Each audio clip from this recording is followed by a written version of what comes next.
Hi guys, Happy New Year, Happy January. Hope you had an awesome holiday season.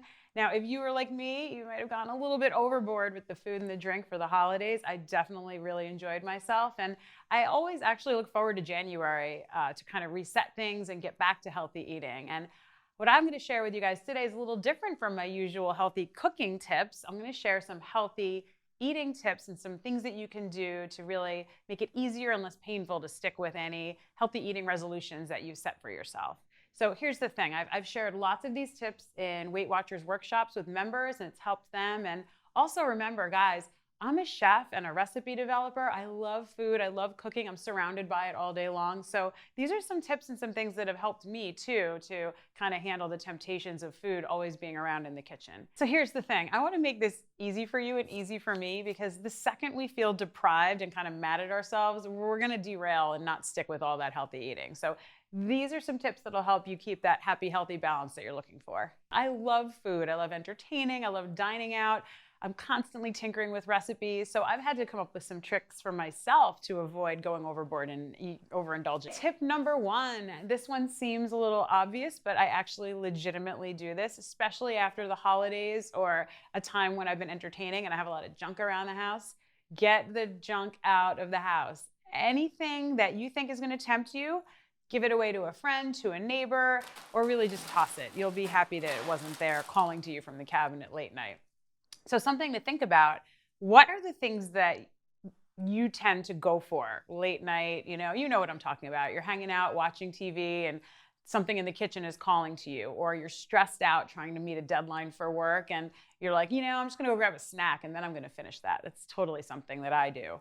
So for me, things that I absolutely need to get out of the house are granola, salty pita chips. Everyone's got their own trigger food. It's a good idea now to clean house and get them all out of here. So if you're like me too, and you've got kids in the house who do like to have some slightly more decadent snacks and things that you don't want to be tempted by, here are two tricks that I use.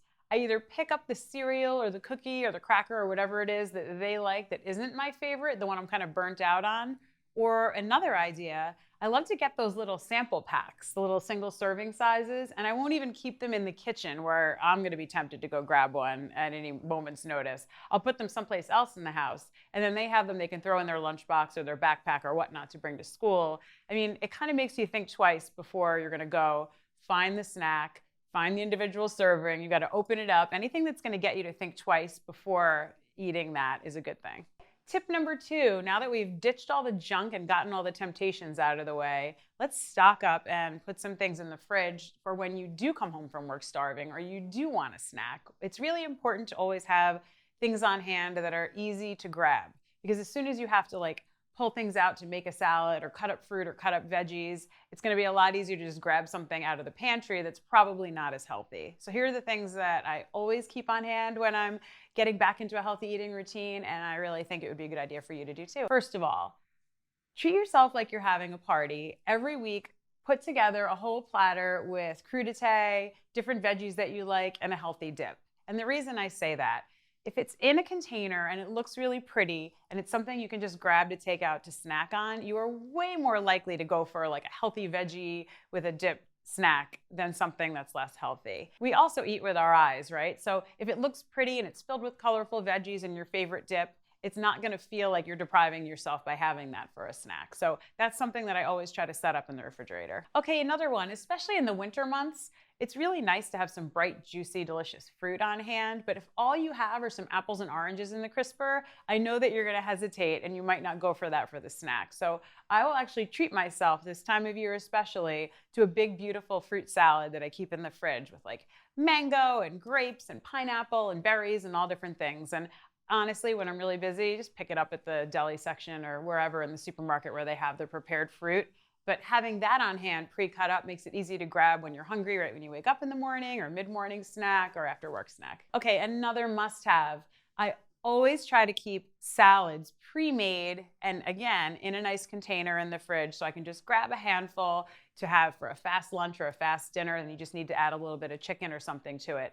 But the key here, always line the bottom of the container with paper towel and don't put the dressing on. And don't put in anything that's really wet, like say cut up cucumbers, or if you're going to put tomatoes in, leave the little grape or baby tomatoes whole so the salad doesn't get wet by the end of the week. So a way to make salads in the winter a little bit more appetizing and more substantial, I like to start with a base of a dark leafy green like baby spinach or baby kale, and then I always add in some roasted veggies on top. You can roast butternut squash or cauliflower, peppers, mushrooms, whatever it is you like, but roasting it just gives it that richness and depth of flavor, and it's gonna feel more satisfying, especially in the winter time when you're looking for more comfort. Okay, last one. The thing that keeps me the most full, to be honest, for me anyway, is protein, like a lean, healthy protein. But that can be the trickiest thing to have at the ready to snack on. So some things that are really great to keep in your fridge are just deli turkey or deli ham, something like that where you can just grab a few slices, or even those little individual packs of hard-boiled eggs. It's the kind of thing that can just really tide you over till the next meal and you don't have to feel guilty about having it. This one might surprise you, but I plan to do this. It's important to enjoy treats, whatever those treats are to you. Enjoy them in moderation during this time. Because as soon as you start one of those New Year's resolution diets where you say you can't have this and you can't have that and you can't have that, you're going to do nothing but crave it all the time, whether it's ice cream or wine or potato chips. So here's the way to do that in a healthy way. First of all, think about what the treat is that means the most to you.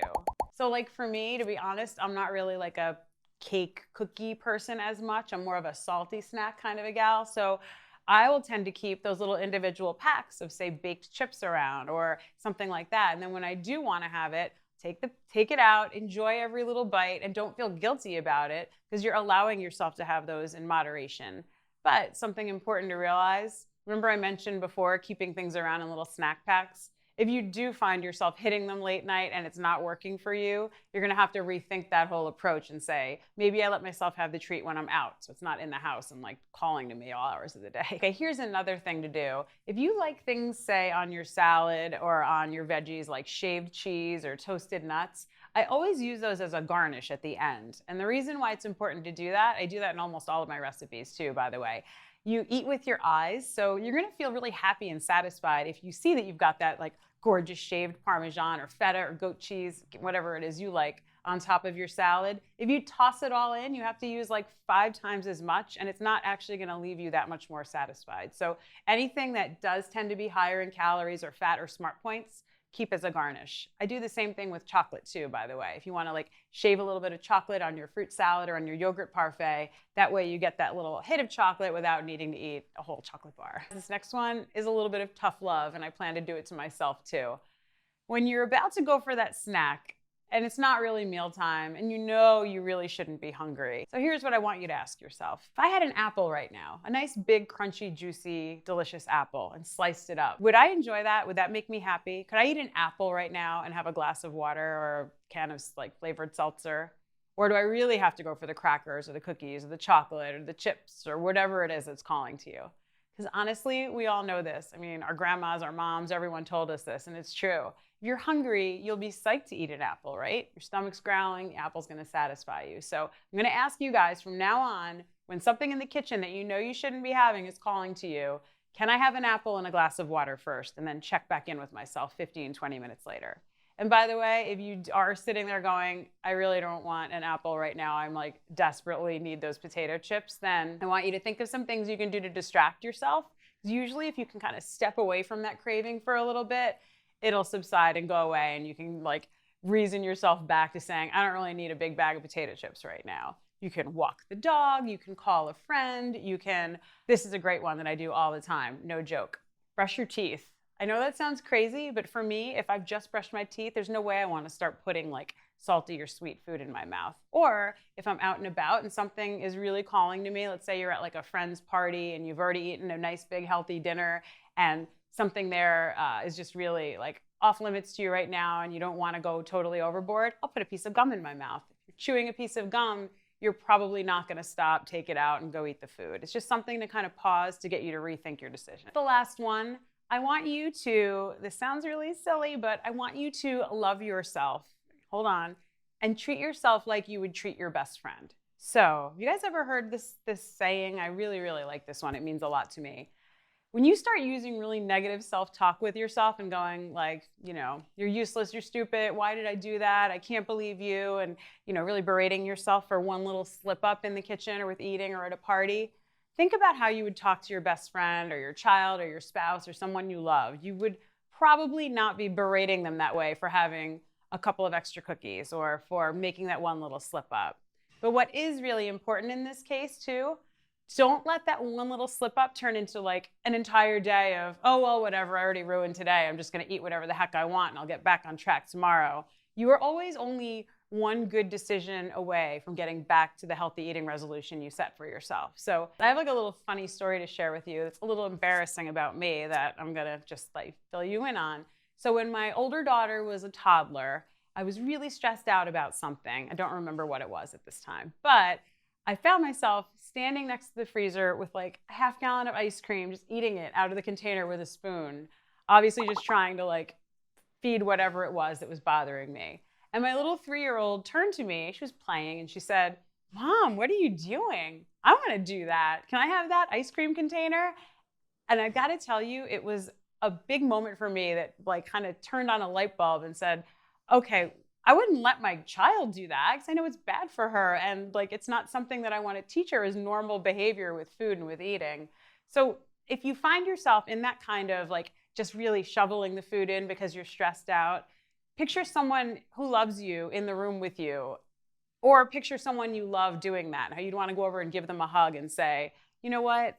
That's not really good for you. Let's like step away from the ice cream and get back on track. To really stay on track, you definitely need to check out my video on a healthy grocery haul because it includes lots of things that you can be stocking up on now to keep on hand in your fridge, your freezer, and your pantry to make healthy meals all season long that'll help you stick with these healthy eating resolutions.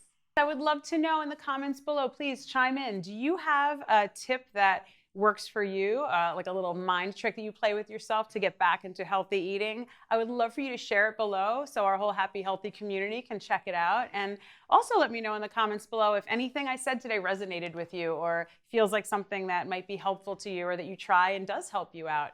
Thank you so much for watching as always, and I will see you next time where happy meets healthy.